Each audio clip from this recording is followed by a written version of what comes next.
afternoon, everyone. This is Michelle McCready, Director of Policy here at Child Care Aware of America, and we would like to welcome you all, and thank you so much for joining today's presentation. Child Care Aware of America's webinar series is a 5-month campaign to help shape the ongoing national conversation around various opportunities that enrich the state of child care and early education throughout the country.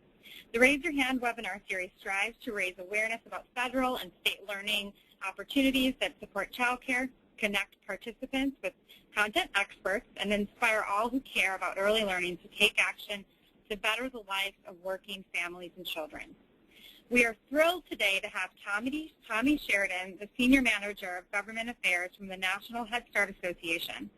Tommy will discuss the Early Head Start Child Care Partnership Grants included in the Strong Start for Children Act and the President's agenda, and give an overview of the wonderful work Head Start programs do across the nation. Before I turn it over to Tommy, I want to point out to your attention the chat box feature, which should be located on the right of your screen. Please use this function to submit or ask questions throughout the presentation, and we will field those questions during the course of the webinar and have a time for Q&A at the end. So again, the chat box on the right of the screen. Thank you so much, and without further delay, I will now turn it over to Tommy. Tommy?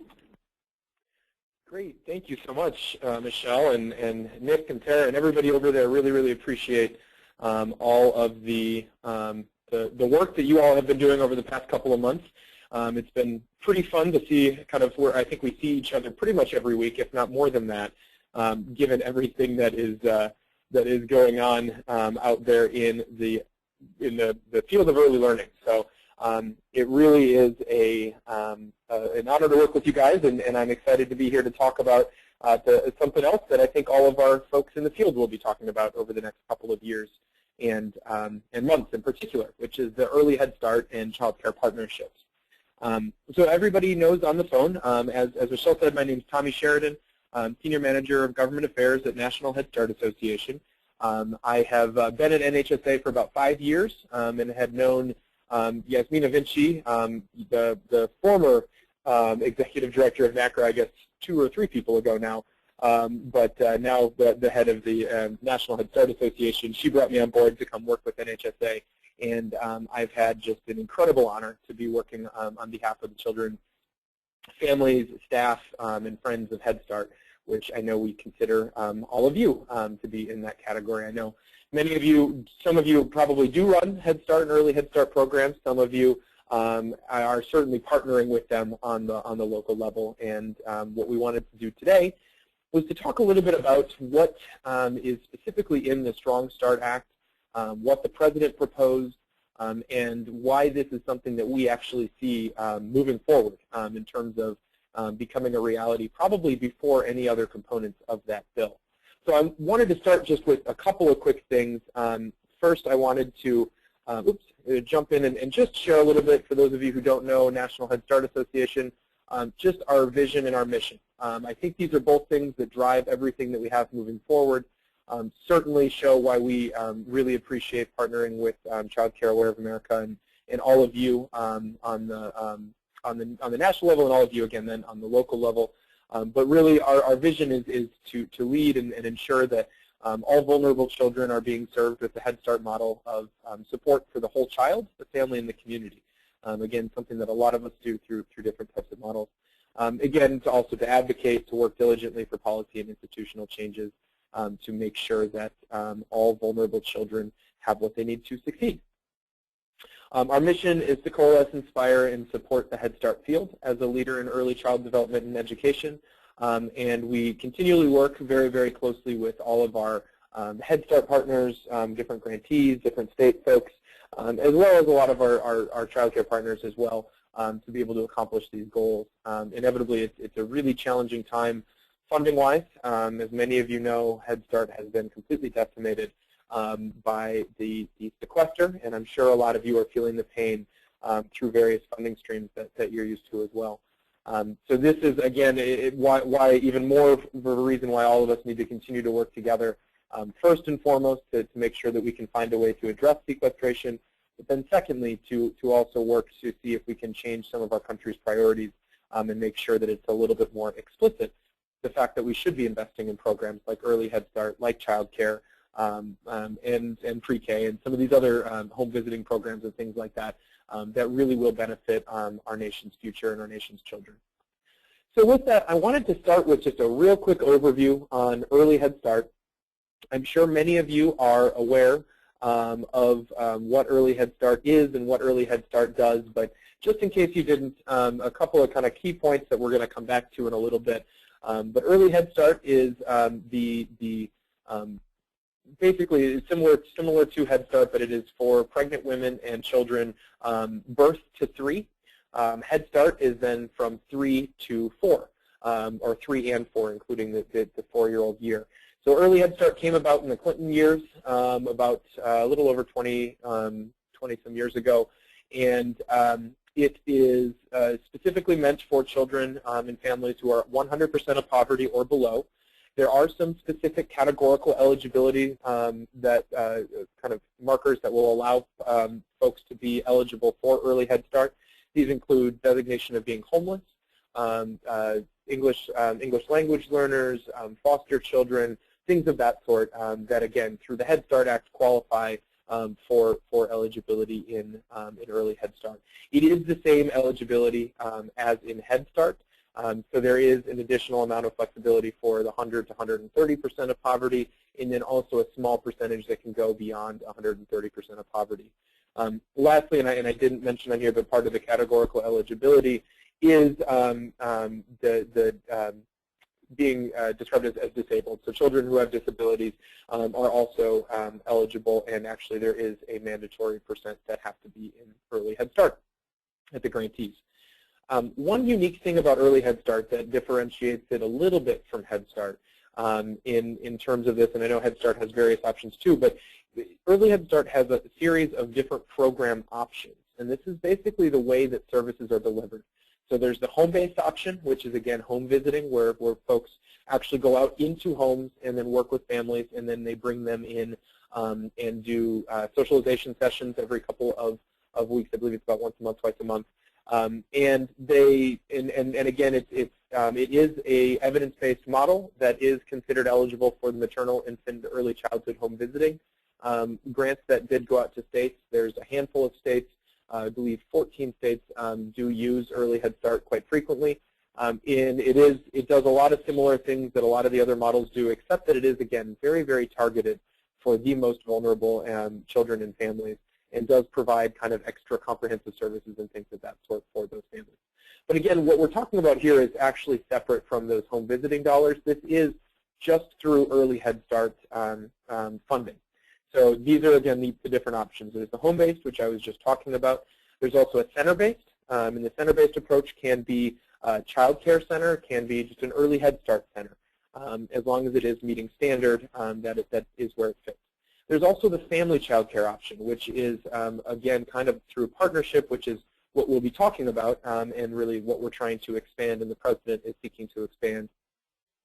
But it is essentially recognizing that Early Head Start grantees can partner with family child care homes, provide funding for a couple of different slots within the program, not necessarily an entire classroom, but maybe two, 3, 4 slots within a given home, and then that basically helps the entire family child care home be up to Early Head Start standards, and also then provide additional services to all those children and families. It is of specific note, there are different standards that each of these different types of options have to meet. And that, again, will come into play in a few minutes as we start talking about the proposals.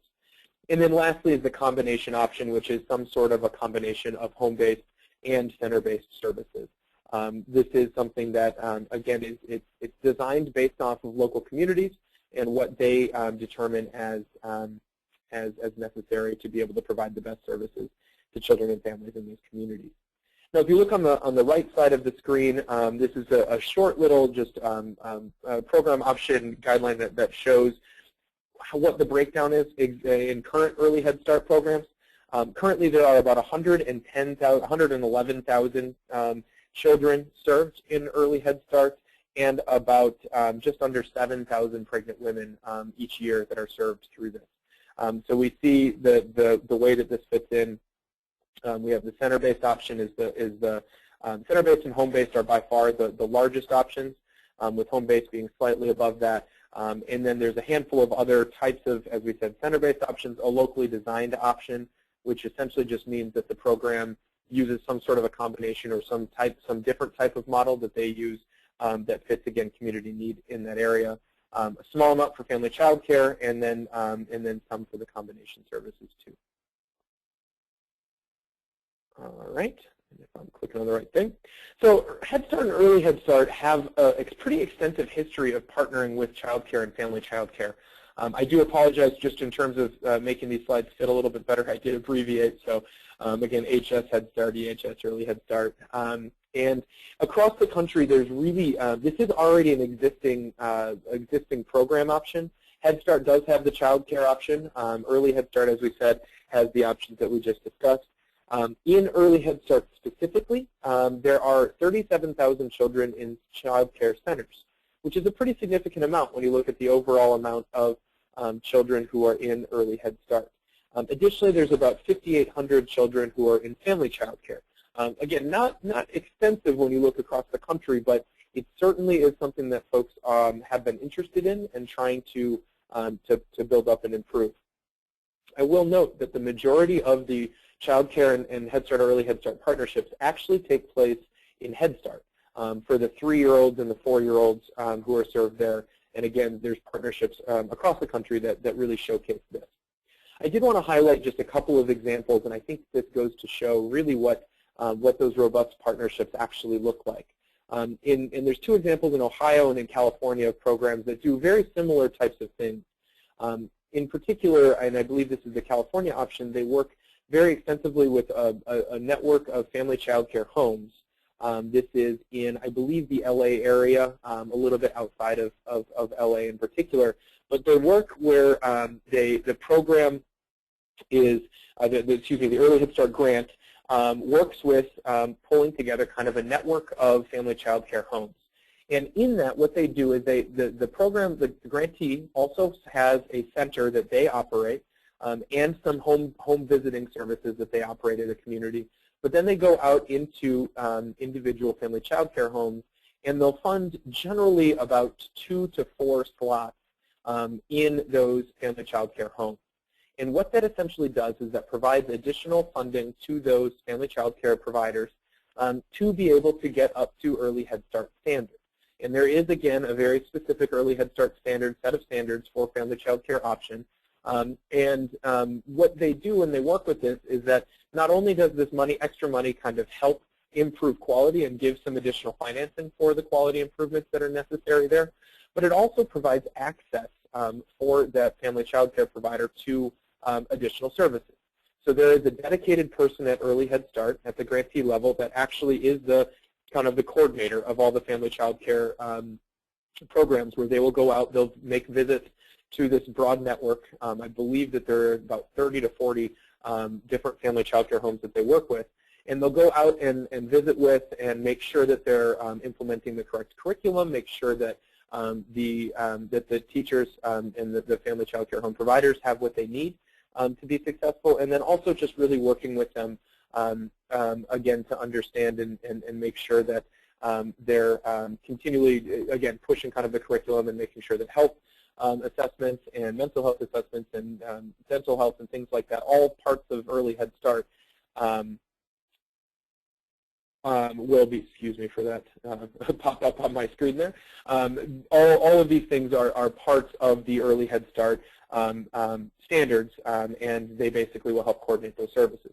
So it does already give access for programs to a variety of different services. There's also parent supports. There's also, as I said, nutritional and health and dental supports that that the families who are in the family child care homes, even if they don't qualify for Early Head Start, they're still able to access those services because, again, when you have one slot that is funded in a family child care home for Early Head Start, the entire family child care home has to meet Early Head Start standards.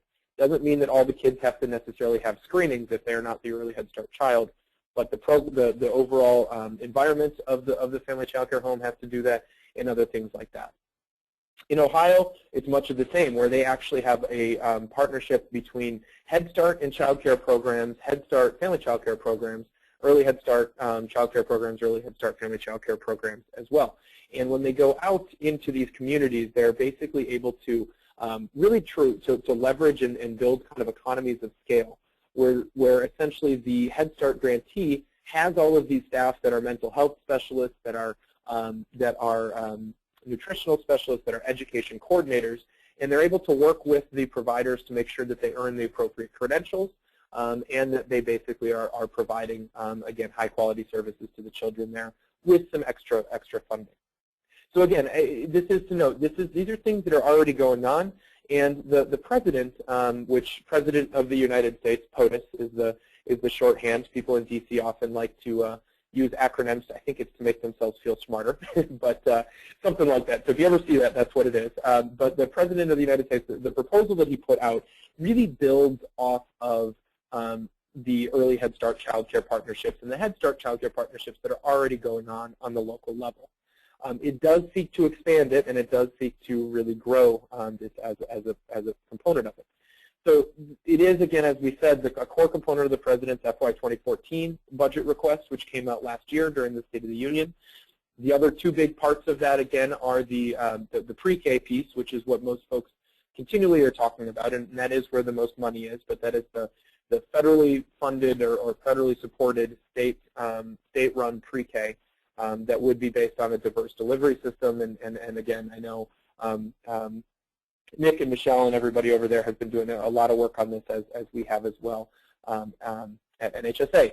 And within this specific piece, the goal is to expand access to high-quality infant and toddler care, specifically, again, through expanding access, but also really putting a focus on increasing quality of infant-toddler care, recognizing that a lot of the child care CCDBG funds that go out into the country are not necessarily going to the highest quality of care, and we're trying to think of how can we increase that supply of high-quality care specifically for infants and toddlers.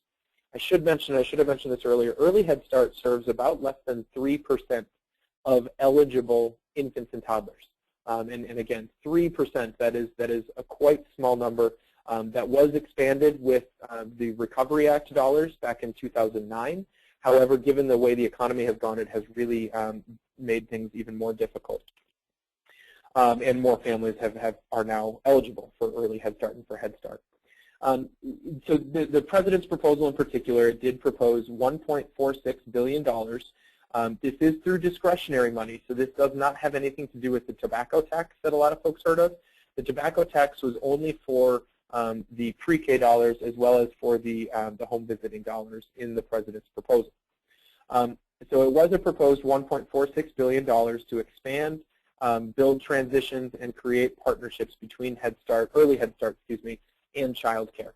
The goal was to expand early Head Start by about 110,000 children, which is just about double our existing supply. If you may remember back in 2008 when President Obama did run for Congress, he did make a campaign pledge to significantly increase the amount of services available to low-income infants and toddlers.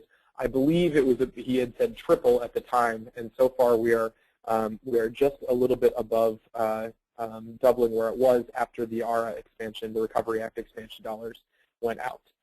On a quick side note, the picture that is here in this slide is one of my favorites. It's Cecilia Munoz on the left, who is the head of the Domestic Policy Council, which is basically, she is the President's top advisor on any domestic policy issues. If some of you may know Roberto Rodriguez, this is his boss on the left.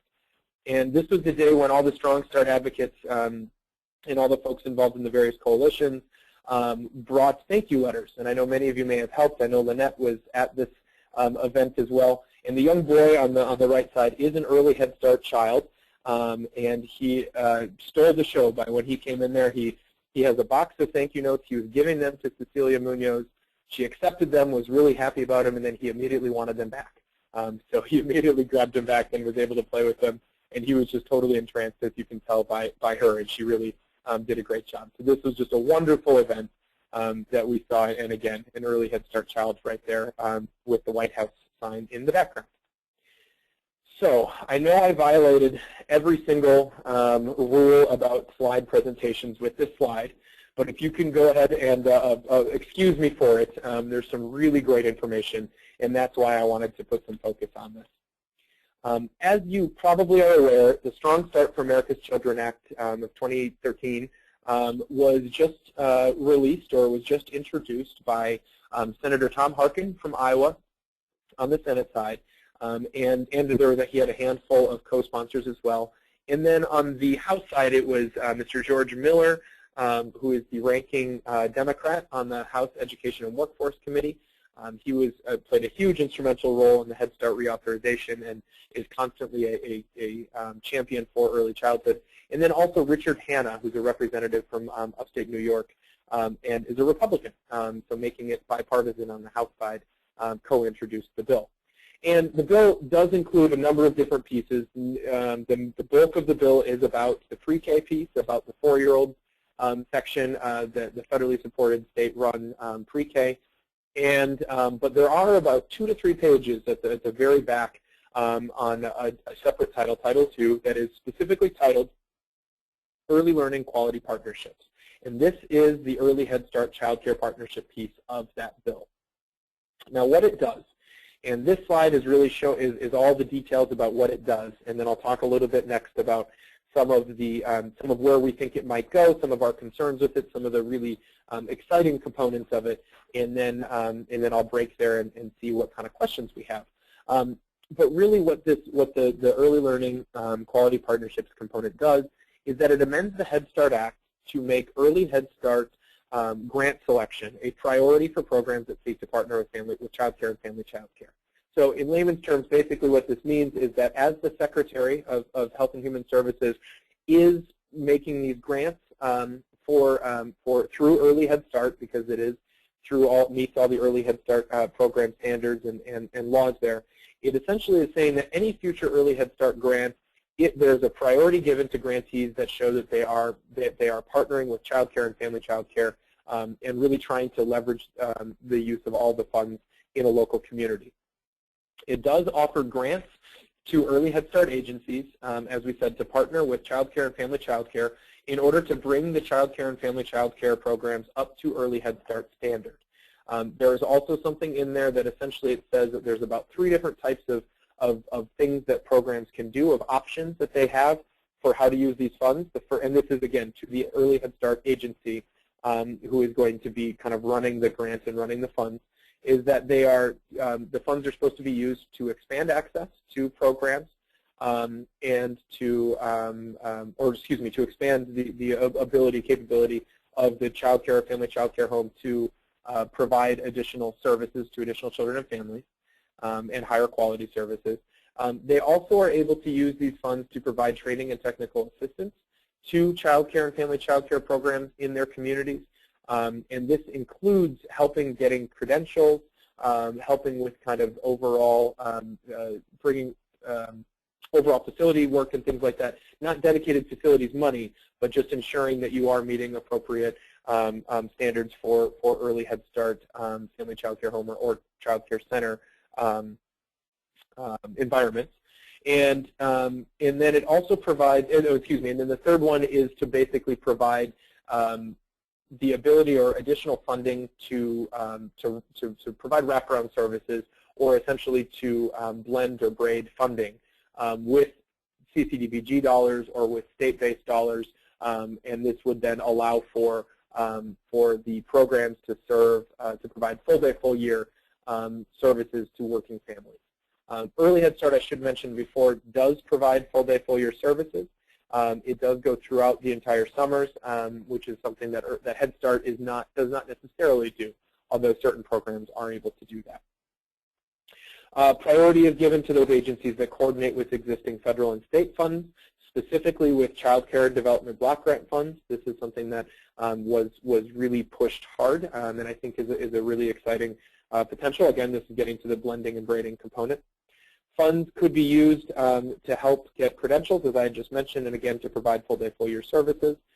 It uses early Head Start income eligibility. So if it is going to directly provide funds for a child to receive services, that is where the funding would go, and they have to meet early Head Start income eligibility and all the requirements that come with that. However, it does extend the age up through age 3. So instead of traditional early Head Start is birth to age 3, this now says early Head Start is birth to age 4. It does, though, say that there would need to be, and again, this is for those programs serving through partnerships. It does, though, imply that there needs to be, the standards need to be met for whatever age range is there. So we're still trying to find a little bit more clarity, and the administration will likely have to come out with some specifics if this goes through about what that means and what specific level of standards you're going to be meeting if you're serving a 2-year-old versus a 3-year-old, given that the developmental needs are slightly different. And as we change from early Head Start to Head Start, again, that line continually is getting more blurry, which I think is a good thing from a systems approach, that we need to be looking at a birth to 5 model, not necessarily looking at individual segments of each age serving through a different type of program or different funding stream. Important note here also, designation renewal. So for those of you not familiar with Head Start has this new system where basically at the end, if you meet one of these certain triggers, and I'm happy to answer questions if they have these, or feel free to contact me offline on this piece, but if a grantee meets certain triggers, it basically means that the grant will then will be up for competition in all communities. DRS in this case, and this is again basically having, if you meet all of the standards, and you're doing a good job meeting all the standards, you won't have problems with, you won't have to compete necessarily for the grant. After you win it the first time, it would continually be renewed.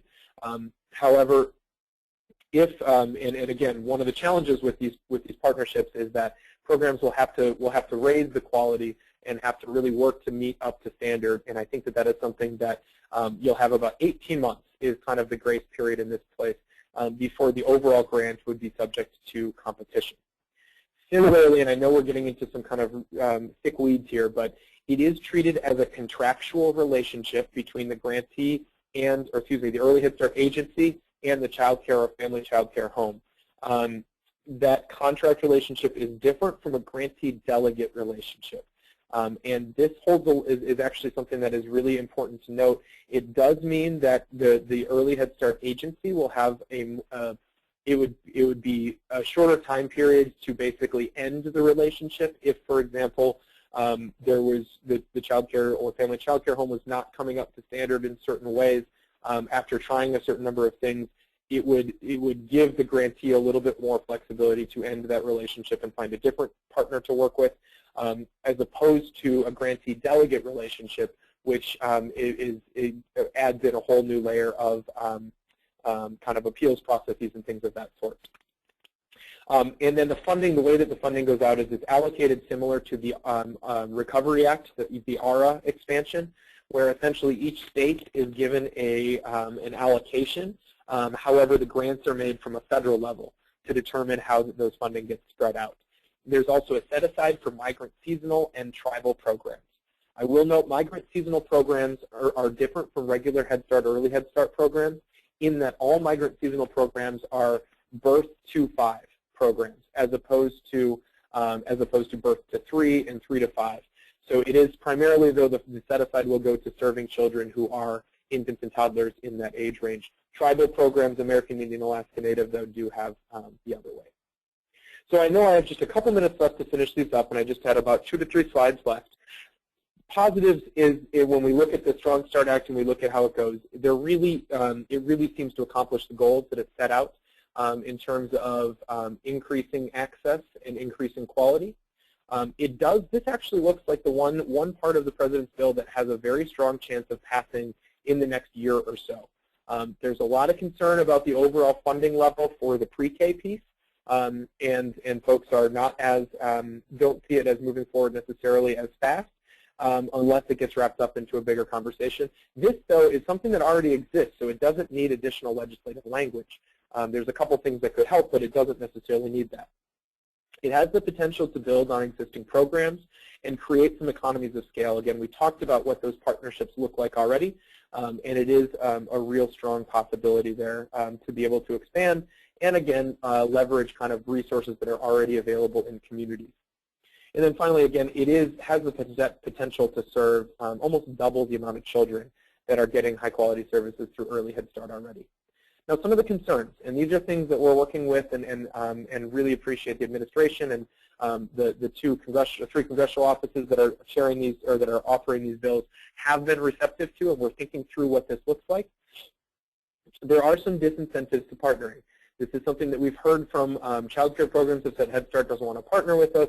Head Start programs are very worried, given the designation renewal system, that as you partner with somebody, if the partnership is not necessarily working out the way it would be, they could lose their entire grant based off of that. And there's some serious concern about if programs are just going to be trying to reach out to the highest quality child care programs in their area because they know that they are already meeting standards, and then that's not really improving the quality of overall child care across the board. So that is a concern, and we're still trying to work through what this looks like and how it would play.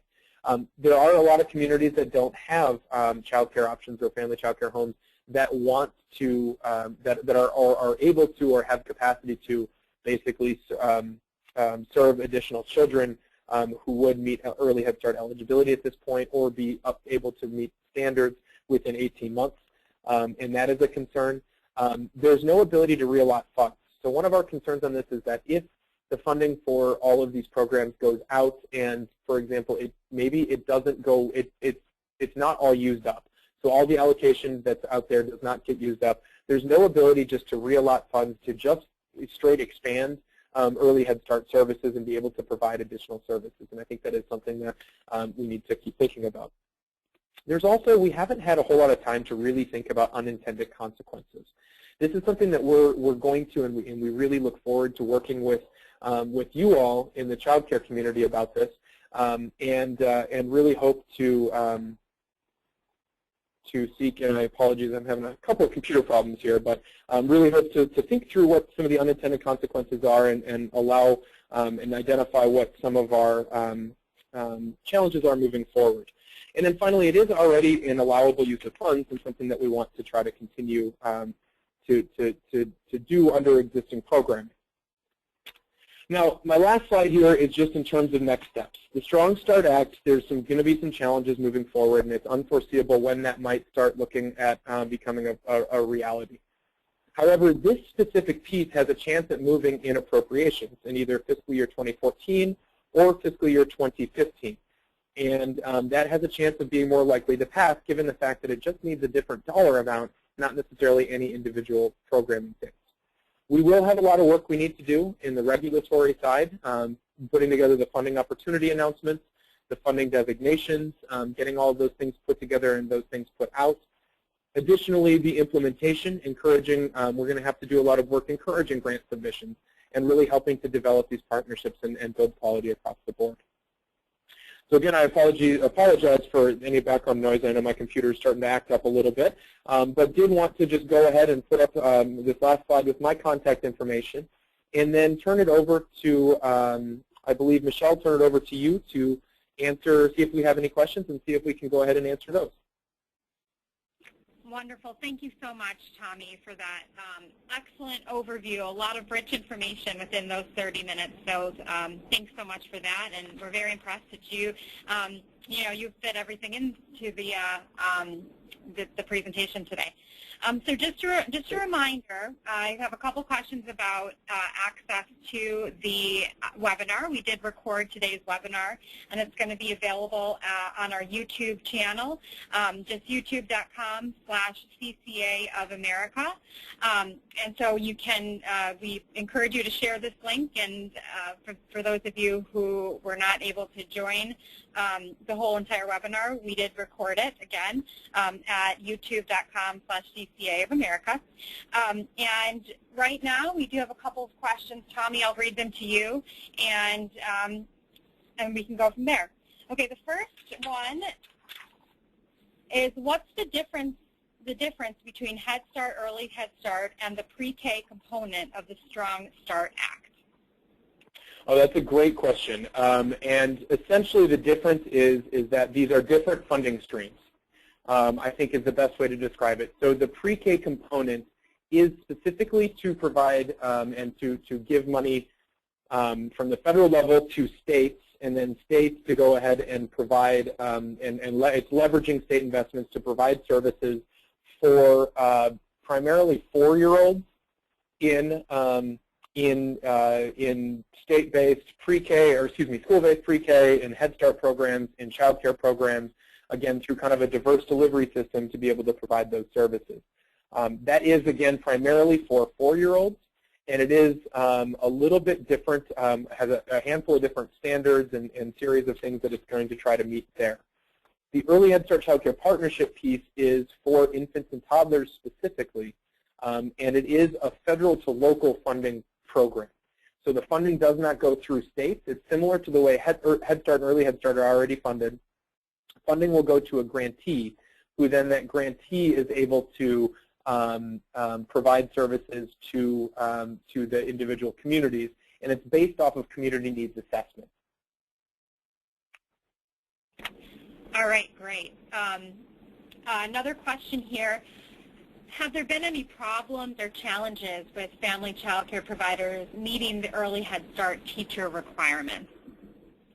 Oh, the teacher requirements in particular. Yeah, and so this is, again, I have not heard of, the existing programs typically will work with the family child care homes in advance of providing the actual services and of entering into that partnership. So they would work with the teachers or whoever's providing the services at the family child care homes to make sure that they do get their credential. Again, for Early Head Start, it is a CDA or like that requirement. So I haven't heard of any specific ones related to Early Head Start on there. I have heard of some concerns about overall standards being met, and this stems from kind of just a difference in environments and in the difference in kind of the overall mission and goals of childcare versus of Head Start. This comes, I mean, I'm thinking one example in particular was there is a child care program that, or family child care home, I should say, that had gotten a new bird in the classroom, or I think it was a bird, it might have been a fish, but a new bird in the classroom that was supposed to, that the kids were going to be able to interact with and play with, and again, it was very good. The challenge is that in Head Start, there's so many additional regulations that we have to go through to even get to that point where you can bring an animal into the classroom. And so this was something where, again, just based off of where they were each coming from, it seems like, again, a great instructional tool and a great piece of excitement for the kids. However, there's a whole lot of background that needs to be done first in order to make sure that families are okay, that health and safety are met, and things of that sort. And these are, I think, some of the challenges that we have to work through, is that there are so many layers of Early Head Start and of the standards that have to be met in order to provide these services, whereas in child care and family child care, there aren't as many of those types of regulations or those types of rules that have to be met before certain things can happen. So I don't think this is by any means prohibitive, but I do think that it is something that both child care and Head Start are going to have to kind of sit together and think through. This is kind of what I was talking about at the end, talking about the funding opportunity announcements and how we can, and the unintended consequences, is thinking about what are those challenges and how can we help to kind of mitigate and or minimize those challenges, and then help programs actually implement the partnerships moving forward. Excellent. Okay, so we have a last question here, and it is, how successful have the Early Head Start child care partnerships been so far, in your opinion? So I would say, I mean, very much so. Again, I think that there's more of an example of Head Start child care partnerships that are out there, that are existing right now. But so far, there has been, and just talking with the program directors that do this right now, they love it. They feel that it not only it provides additional capabilities for them to serve additional children, but it also then increases the aggregate quality of childcare who are served in those communities, because all of these other children who may not be necessarily Early Head Start eligible, but again, the eligibility is so low that you could be just slightly above it and still really could use some of the services. They have access to all of these different parent and family engagement specialists, mental health coordinators, health coordinators, education specialists, and it really does, they feel like, drive overall program quality up, even if you're just paying for one slot in a family child care home of 8 or a child care center that has other types of program options. Again, as a whole, it really does drive up quality well. Again, I think we need to think through what are some of the challenges, how can we incentivize programs to partner and to really work closely together on the local level, as opposed to just saying or to be kind of fearful of going into the designation renewal system or potentially losing your grant, which is a very huge concern within the Head Start community, and I'm sure many of you have heard that on the local level. But I think it's something that shouldn't be, again, it shouldn't be something that is so strongly out there that it actually hinders these relationships, because I think that there is this opportunity for incredible expansion of early Head Start, and of those quality of services that would then go out, and additional monies would be made then to child care to continue to improve as well. Wonderful. Thank you so much, Tommy. Thanks again for taking the time today and giving that incredible overview. That's a really important message to everyone on the call and to our field. Just another reminder, we had a couple questions about where we can locate the recording, and that will be on our YouTube channel at youtube.com/CCA of America, also on our website, on our policy webinar page. And we look forward to all of you for joining the rest of our webinar series, or Raise Your Hand for Child Care series. Another big thanks to Tommy, and everyone have a wonderful Thanksgiving holiday. Take care. Thank you as well, Michelle. Have a happy Thanksgiving.